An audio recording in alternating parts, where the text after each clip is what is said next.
Yo, what's good guys? It's Nightwing2303 from WearTesters.com. Today we got the performance review on the Under Armour Curry 3. So with that being said, let's go ahead, get right into it. So as usual, we're starting off with the outsole. And these guys are banging, dude. There's nothing special about the actual design of the shoe. It's just straight up herringbone, which is what we've been seeing on every single Curry model since the original one. The 2 was the most aggressive by far. It was like super multi-directional and all that stuff. It was just crazy. And those things grip the floor like crazy as well. But these guys right here, I'd have to give these the slight edge because the rubber that they used, it's tacky, dude. Like this stuff, I've never had to wipe it, period. And this is on any floor, including the dusty ones over at 24 Hour Fitness. So, you know, like I can't even, there's not even anything else to really talk about. This works. It works so well. The Curry line to me is kind of the new Kobe line in the sense that it's very consistent so far. So what you've gotten on the 1, from the 2 to now the 3, you know, you kind of know what you're expecting. You know what you're getting when you're buying the shoe. So if you know that you like that type of performance, this is the line to go with. You know what I'm saying? You had that same exact thing with the Kobe, the LeBron line, for example. You don't know what the hell you're getting. Even he doesn't know. He's in the soldiers right now. So that shoe jumps around from, you know, number to number and all that stuff as far as performance, tech, and materials, this, that, and the other. And then the Curry and the Kobe line,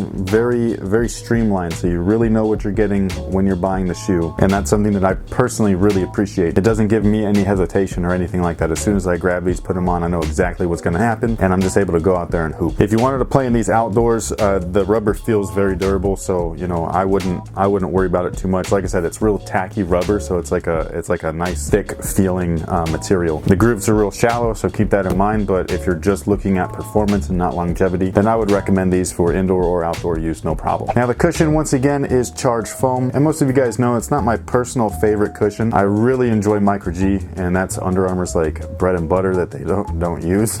So you know, like I don't really understand that, but I'm not here to talk about that. As far as what Charged offers, basically it's decent foam, moderate impact protection. However, it's really catered towards guard style of play, so it basically firms up on you when you're in motion, gives you a more responsive ride, and then when you're idle, it softens up a little bit, not too much, but just a little bit to where they feel a lot more comfortable if you're not doing anything. So casual wearers of the shoe probably think that these are super comfortable, because when I put them on when I'm not doing anything, I think that they're pretty comfortable as well. However, the longer that I play in them, I wish that it was Micro G instead of Charged. Now the positive thing that comes out of a firmer setup like this, like I said, is for guard style of play, so reaction time or reaction speed is a lot quicker than it would be if you had a more mushy or bouncy cushion. It's not crazy different, it's like milliseconds, but you know, when we're talking about performance and high level athletes, that's what they're looking for. Me and you, we probably don't need that stuff, so unless you just like court feel and things like that, then it might not make a difference to you. Now materials on these guys is probably my favorite feature other than the traction itself. Now what they used here is thread-borne on the entire lateral side, and then the medial side is anafoam. We saw anafoam on the Curry 1, missed it on the Curry 2, it's back for the 3. I personally love this stuff. It molds to your feet the more that you wear it. I do wish that the materials were pretty much flipped though, because I would have loved to have had anafoam on most of the upper, really have that one-to-one fit like we got with the Curry 1 after breaking time. But the thread-borne stuff is just as nice in the sense that it's real flexible and moves well with your foot. I also haven't had any issues with it either. Like usually with a woven or a knit, you have a little bit of, you know, like fraying here or there, but this stuff has gotten stepped on and all that stuff, and you know, no problem. So whatever threads they're using in there, they are actually like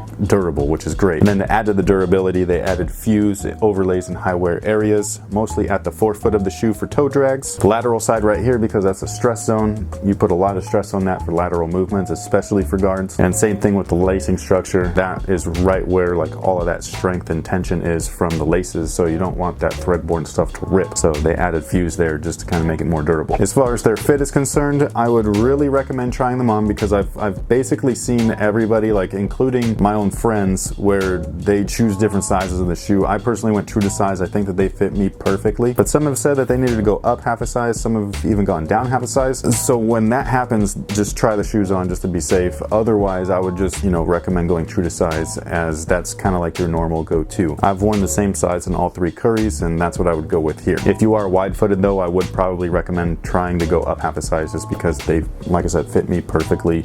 true to size. Lockdown on these guys is great. The midfoot is really solid. It's a semi-asymmetrical lacing setup, so it's not completely asymmetrical, but the lacing are not like directly across from each other. So you're getting a little bit more wrap on one side than you are on the next. It feels awesome. It really envelopes around your foot, hugs it real nicely, and keeps it on the footbed. And then the collar area feels great. They added a ton of padding both in the tongue and in the heel. So when you have that area laced up really nicely, they just fit like a glove. I absolutely love it. No complaints with the fit whatsoever. Now, support features, they've actually beefed things up quite a bit, especially comparing them to the Curry 2. The Curry 2's heel counter was real flimsy. It was real thin. These guys, they did away with all of that and they put a ton of stuff right back here. Most of it is that exaggerated midsole. So this gigantic logo right here is actually the heel counter. And then for some reinforcement, they've added these carbon fiber little wing plates right here, and those basically keep you from shifting off of that footbed entirely. So there's no way that you're having any ankle or heel instability issues right here in the back of this shoe. The outsole is nice and flat, so promotes stability. The outrigger's decent. I would have liked it to have really cupped your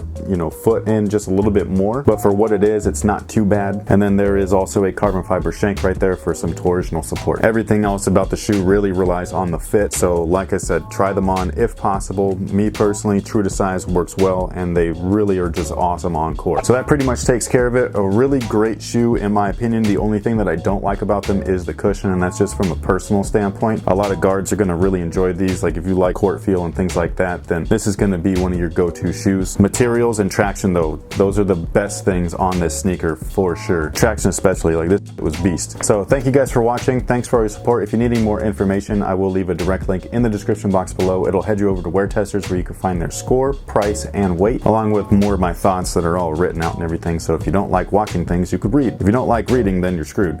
Sorry. But thank you so much once again, and until next time guys, have a good one.